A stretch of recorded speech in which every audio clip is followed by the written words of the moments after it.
नमस्कार बंधू भगिनींनो, दृष्टांत बोध या सदराखाली आज आपण भारतीय ज्ञान परंपरा किंवा ज्याला इंडियन नॉलेज सिस्टीम IKS च्या अंतर्गत खरोखरच भारतीय ज्ञान परंपरा ही किती श्रेष्ठ होती। या देशामध्ये ज्ञानावर प्रेम करणारे अनेक महनीय व्यक्तिमत्व होऊन गेलेले आहेत। त्यांचा परिचय आणि आपल्यासाठी एक खऱ्या अर्थानं दृष्टांत सत्य जरी घटना असली तरी ठरावा याच उद्देशानं या व्हिडिओमध्ये आपण वाचस्पती यांची जीवनचरित्रातली एक घडलेली घटना या सदरामध्ये पाहणार आहोत। सर्वप्रथम मी रामकृष्ण बदने या यूट्यूब चॅनलवरती आपल्या सर्वांचं अनेक दिवसाच्या नंतर मनपूर्वक स्वागत करतो आणि या दृष्टांतामधनं आपल्याला या देशात ज्ञानावर प्रेम करणारी आणि त्याचबरोबर आपण घेतलेल्या निर्णयाशी कसे ठाम असणारी लोक या देशात होऊन गेली। विशेषत्वानं ज्ञानासाठी ही माणसं किती प्रकारचा आणि कसा त्याग करत होते हे आपल्याला या व्हिडिओतनं पाहावयाचं आहे। फार सुंदर अशा प्रकारची ही गोष्ट आहे, ही कथा आहे, वास्तविक जीवनात घडलेली घटना आहे। आपल्या देशामध्ये एक महान दार्शनिक विचारवंत होऊन गेलेले आहेत आणि त्यांचं नाव आहे वाचस्पती। काय नाव होतं या महान तत्वज्ञाचं विचारवंताचं? तर त्याचं नाव होतं वाचस्पती। आणि असं सांगतात की ते त्यांच्या अभ्यासात पूर्णपणे रंगलेले असायचे। संत तुकाराम महाराजांनी सांगितलं की असाध्य ते साध्य करिता सायास कारण अभ्यास तुका म्हणे।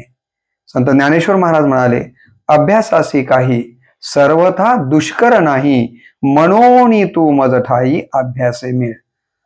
याच म्हणण्याप्रमाणे हे वाचस्पती अभ्यासामध्ये सतत व्यस्त असायचे, रंगलेले असायचे, अभ्यासामध्ये स्वतःला गुंतवून घेतलेले असायचे आणि आपला मुलगा सतत अभ्यासातच स्वतःला गुंतवून घेतोय, वयात आलेला आहे, एकुलता एक मुलगा आहे आणि असा सतत जर अभ्यासात राहिला आणि यानं लग्न वगैरे नाही केलं तर आपला वंश कसा पुढे चालायचा हे कुठल्याही आई वडिलांना प्रश्न पडणं साहजिक आहे।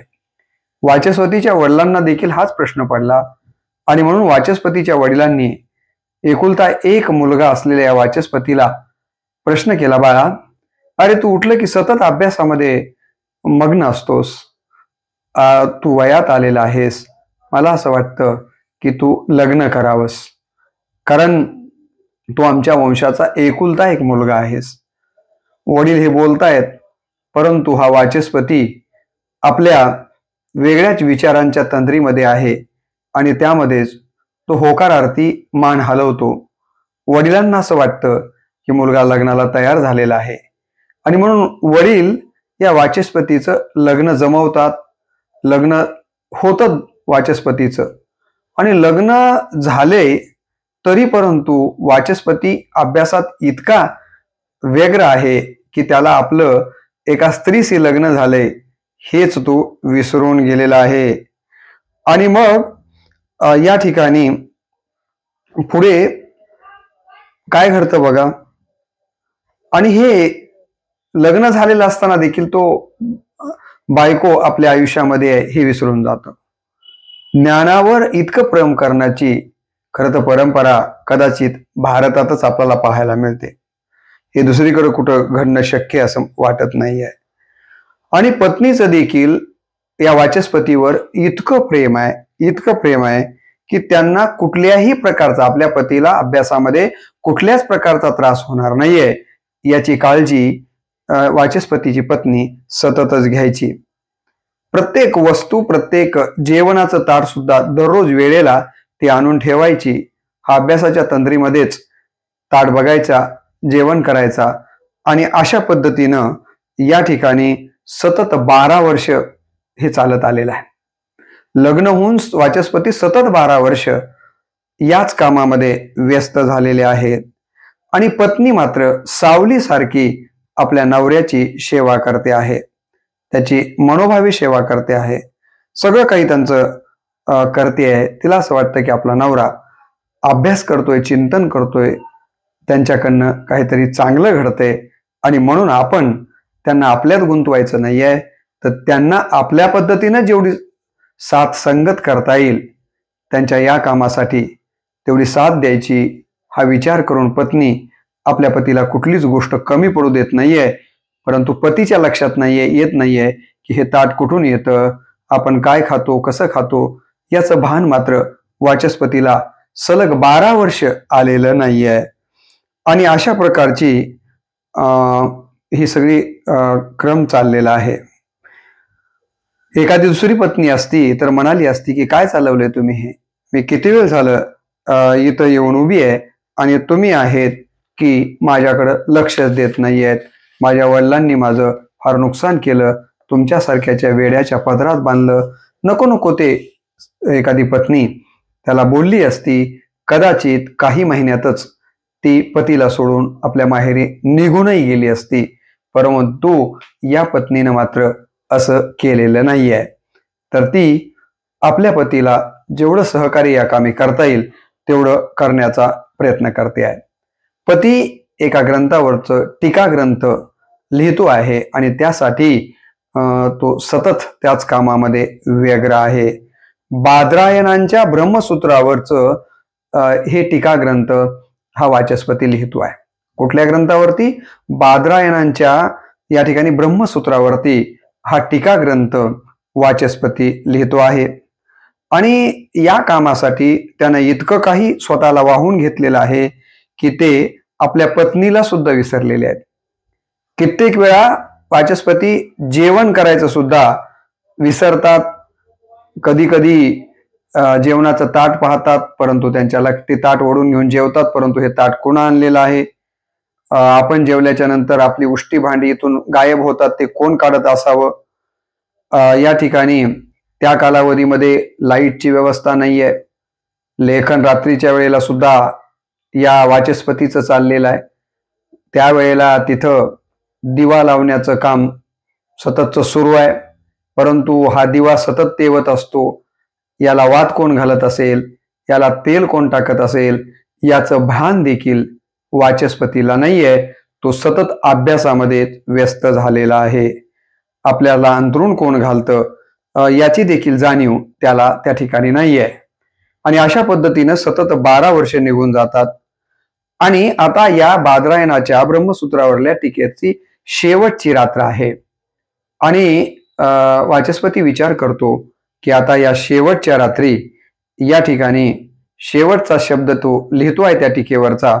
आणि तो आपल्या मनामध्ये स्मरण करतो की मी जी ही टीका लिहिण्याच्या पूर्वी शपथ घेतलेली होती की ही टीका लिहून झाल्याबरोबर मी संन्यास घेणार आहे.